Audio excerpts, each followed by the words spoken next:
আরো যদি অন্য কথায় বলি, এটা একটা হোয়াইট হস্তি, বড় একটা হোয়াইট এলিফ্যান্ট যেটা আমরা বলি, অনেক বড় সাদা হস্তির একটা বাজেট দেওয়া হয়েছে, যে বাজেটটাতে জনগণের আশা আকাঙ্ক্ষার প্রতিফলন ঘটায়নি, বরং আমরা চরমভাবে হতাশ এবং আমরা উদ্বিগ্ন প্রকাশ করতেছি।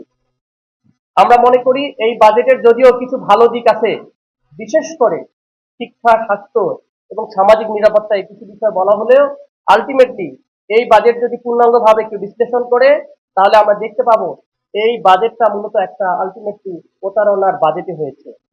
আপনাদেরকে কয়েকটা পয়েন্টে আমি কথাগুলো তুলে ধরার চেষ্টা করব। এক নম্বর, এই যে বাজেটের যে আকারটা রয়েছে, এটা কমপ্লিটলি একটা কাল্পনিক ইউটোপিয়ান হয়েছে।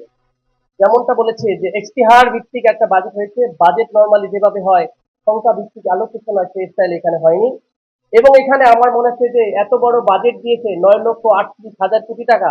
একটা কথা আছে না, যত বড় বাজেট তত বড় নেতাকর্মীদের পকেট ভারী। এটাকে সামনে রেখে করা হয়েছে কিনা সেটাও একটা প্রশ্নবোধক। কারণটা হচ্ছে, একবারে 18% বাজেট বেড়েছে গত বছরের তুলনায়, এবং যেখানে এরকম একটা ভঙ্গুর অর্থনীতি আমরা উত্তরাধিকার হয়েছি, এবং একটা ঋণ নির্ভর অর্থনীতির মাঝে আমরা এরকম একটা কাল্পনিক বাজেট আমরা আমরা বাজেটের উচ্চবিলাস জনগণের সাথে এটা একটা অন্যরকম বিষয় ঘটেছে। দুই নম্বর যেটা দেখি, এই বাজেট তো দিলেন আপনি, বিশাল একটা বাজেট দিলেন, তা বাজেট গুলো আয় করবেন কোথা থেকে সেটা বলতে হবে না ক্লিয়ারলি। আহরণের আপনি একটা সংজ্ঞা দিলেন, ঠিক আছে, এনবিআর কে বললেন যে আপনি এত কোটি টাকা দিবেন আমাদের। এই এনবিএলকে এনপিএমের সময় মানে স্বচ্ছভাবে জনগণের ন্যায্যভাবে করগুলো আসে, এটার জন্য সংস্কারের প্রস্তাব দেওয়া হয়েছিল। কিন্তু ওই সময় কোনোভাবে এটা হলো না। ওয়ার্ল্ড ব্যাংক $500 মিলিয়ন দিয়েছে, এটাকে যেন সংস্কার করে আমাদের করটা যথাযথভাবে আসে। আনফর্চুনেটলি সেটাতে বড় বাধা দিয়েছেন আপনারা, বড় দল হিসাবে এটা নিয়ে কোনো কথাই বলেন নাই। যে এখন আপনি যে এনবিআর কে বাজেট দিয়েছেন 6 লক্ষ প্লাস কোটি টাকা, এবং আয় কর করবেন 6,95,কোটি টাকা, সেটা কোনোভাবেই কিন্তু এটা আয় করা সম্ভব নয়। আমরা লাস্ট বাজেট পর্যন্ত দেখেছি আমরা 3,30,000 কোটি টাকা এখন পর্যন্ত উঠতে হয়েছে। তাহলে আপনি কিভাবে হাফ বাজেট আপনার মিসিং এখানে রয়েছে। সুতরাং লক্ষ্যমাত্রা আহরণের যে সিস্টেম কথা বলা হচ্ছে, সেখানে কমপ্লিটলি আমাদের ইকুয়েশন কোনোভাবেই এখানে 6,90,000 কোটি টাকা উত্তোলন হবে না, বরং ম্যাক্সিমাম 4 লক্ষ থেকে 4.5 লক্ষ টাকা হবে। তার মানে এখানেও 2.5 লক্ষ কোটি টাকা আপনার ঘাটতি থাকতেছে। সুতরাং আপনাকে বললাম আমি কলা খাওয়াবো, এই খাওয়াবো, সেই খাওয়াবো, কিন্তু আমার কাছে টাকা নাই। কাইন্ড অফ প্রতারণা হয়। জনগণকে বলতেছেন এই বাজেট দেবে, এই করবে, এত এত অ্যালোকেশন, শুনতে তো খুব ভালো লাগতেছে, আমি তো সবকিছু পেয়ে যাবো। আলটিমেটলি কিন্তু আমার টাকা নাই। কয়েকদিন পর বাজেট আপনি কি করবেন, কাটছাট করবেন, বলে বলবেন যে আমাদের বাজেট ঘাটতি, সুতরাং আমরা এটা দিতে পারতেছি না, তাহলে বাজেট সংকোচন করে ফেলবেন সামনে। এটাকে অন্যভাবে আপনি বলি করতে পারেন আর কি। 3 নম্বর যেটা আছে, বাজেট ঘাটতির সাথে যে ব্যাংক ঋণের একটা ইস্যু আছে, দেখবেন আপনারা আয়ের সোর্সের ক্ষেত্রে, এটাকে বলে ক্রাউডিং আউট অফ, এটা ইফেক্ট আছে। এটা সিস্টেম হলো, আমরা বলছি দুই জায়গা থেকে ব্যাংকিং ঋণ নিব আমরা। হ্যাঁ, কোথা থেকে ঋণ নেবেন, একটা হচ্ছে ইন্টারনাল, একটা হচ্ছে এক্সটার্নাল। আপনারা জানেন কি না, আমাদের কিন্তু প্রায় 10 লক্ষর অধিক কোটি টাকা বৈদেশিক ঋণ রয়েছে। আর এখানে লোকালি হচ্ছে 8 লক্ষ কোটি টাকা ঋণ ব্যাংকিং সেক্টর থেকে নিয়েছেন। এটা কিন্তু আবার 1 লক্ষ 1 লক্ষ 12, এখনকার হিসেবে 1 লক্ষ 12 আর 1 লক্ষ সামথিং। এই যে আবার 19-20 লক্ষ কোটি টাকার আপনি কি নিলেন, ঋণ নিলেন।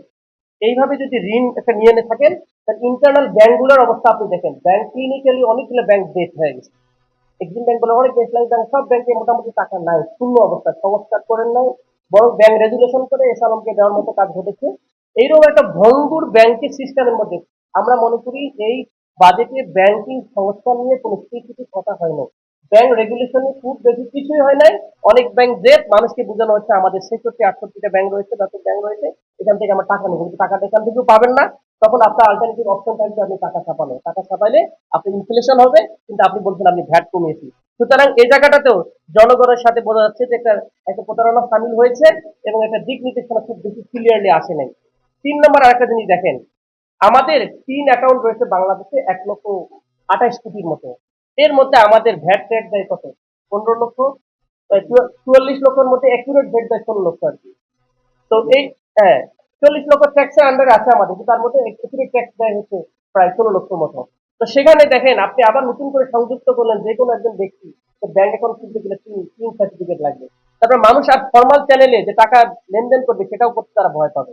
তার মধ্যবিত্তরা অনেক লো ইনকাম, তার ট্যাক্সের ভয়ে তারা করবে না। সুতরাং ইনফর্মাল ইকোনমি যদি বেশি হয়ে যায়, আপনি আলটিমেটলি গভর্নমেন্ট কিন্তু অন্য জায়গায় আমাদের ইকোনমিতে বিনিয়োগ আসবে না, কারণ ব্যাংকে টাকা নেই, অনেক টাকা রাখবে না। আরেকটা বিষয় আমাদেরকে জানা দরকার, সেটা হচ্ছে ছোট ব্যবসায়ীরা, এদেরকে উচ্চ কর দেওয়া হয়েছে 0.25।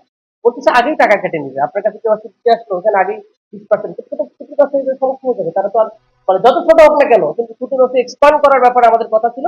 সেখানে আমরা দেখলাম যে সেখানে উচ্চ কর দেওয়া হয়েছে, সেটা আমরা মনে করি তীব্র বিরোধিতা করতেছি, এটা কোনোভাবে করা উচিত না।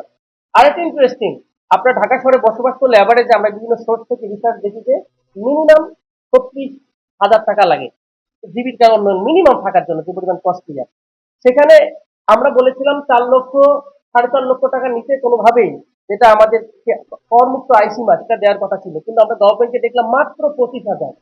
আপনি যদি ইনফ্লেশন রেটটাও ধরেন, 25,000 বাড়িয়েছে মানে 3,75,000 করেছে, এর মধ্যে আইসি না। আপনি যদি ইনফ্লেশন রেটটাও ধরেন, তাও আপনার এটাকে হওয়ার কথা ছিল 3,85,000 টাকা। মানে আপনি ইনফ্লেশনটা ধরেও আপনি যদি করছেন এক্সিস্টিং সিস্টেমে, তাও কিন্তু আপনার আরো বাড়ার কথা ছিল, যে মানুষ কিছু মুক্ত। সেখানে আমরা দেখলাম খুবই হতাশাজনক, এবং মানুষজন এখানে নাবিশ্বাস মাত্র 31,000 টাকা যদি আপনি ইনকাম করেন, তাহলে আপনি এর মধ্যে আপনি কর্পোরের মধ্যে চলে আসতে হবে, কিন্তু আপনি এখানে টাকা দিতে হবে 3,500 টাকা, আপনার জন্য ক্ষতিকর। অনেক লোক চায়ের দোকানদার হতে পারে, ভাই যেটা বলতেছিল যে তার 1 লক্ষ টাকা ইনকাম হতে পারে, কিন্তু ব্যাংকিং সেক্টরে ইনকাম করে না, কিন্তু আপনি ফরমাল চ্যানেলে করেন। সুতরাং 31,000 টাকা ছোট একটা, আপনি অফিসের কর্মকর্তা, আপনি প্রাইভেট কর্মকর্তা, একটা ব্যাংকের চাকরি করে সাংবাদিকতা করেন, ফরমাল চ্যানেলে লেনদেন করেন, আপনাকে কিন্তু ট্যাক্স দিতে হবে। কিন্তু ইনফরমাল চ্যানেলে 1 লক্ষ আয় করতেছে, কিন্তু তাকে ট্যাক্সের আন্ডার নেই। সুতরাং এটাকে একটা আমরা মনে করি অনেকের কিছু জুলুম হবে, এই করটাকে কোনোভাবেই বাড়ায় অবশ্যই 4.5 লক্ষ নিয়ে যাওয়া উচিত। আরেকটা বিষয় আপনারা দেখবেন, দেশের অর্থনীতিতে আমাদের টাকা পয়সা লক্ষ লক্ষ কোটি টাকা হয়েছে, এই কালো টাকা সাদা করার ব্যাপারে স্পষ্ট কোনো বক্তব্য আপনি দেখতে পাবেন না। আমরা মনে করি এটা জাতির জন্য একটা খুবই খারাপ অশনি সংকেত, যে টাকা লেনদেন হয়ে যায় বাইরে যাবে, আবার এটা সাদা হয়ে যাবে। আমাদের এখানে কোনো ধরনের এটা নৈতিকভাবে সমস্যা, রাষ্ট্রীয় অর্থনৈতিকভাবে আমার সমস্যা।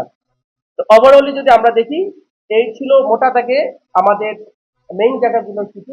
এছাড়াও বিভিন্ন অ্যালোকেশন দেওয়া হয়েছে, কিন্তু আমরা সেগুলো ইমপ্লিমেন্টেশন সম্পর্কে, ধরেন আপনার শিক্ষা খাতের সর্বোচ্চ বাজেট দেওয়া হয়েছে, কিন্তু শিক্ষার অবকাঠামো উন্নয়নের বাজেট না শিক্ষার মান উন্নয়নের বাজেট, এইটা কিন্তু আমাদের জানা উচিত।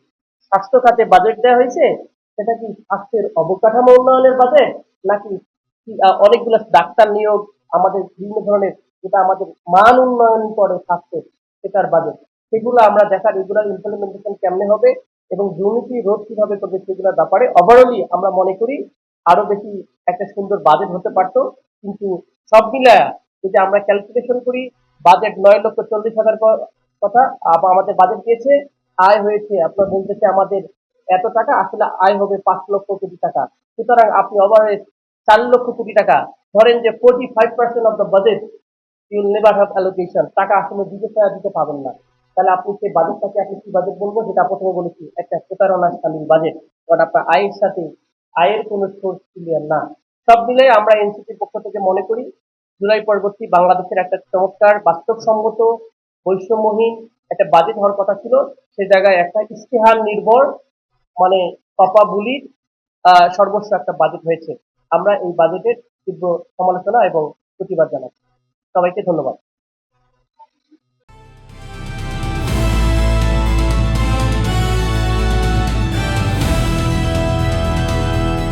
দিনাজপুর টিভি, মানুষের জীবনের কথা বলে।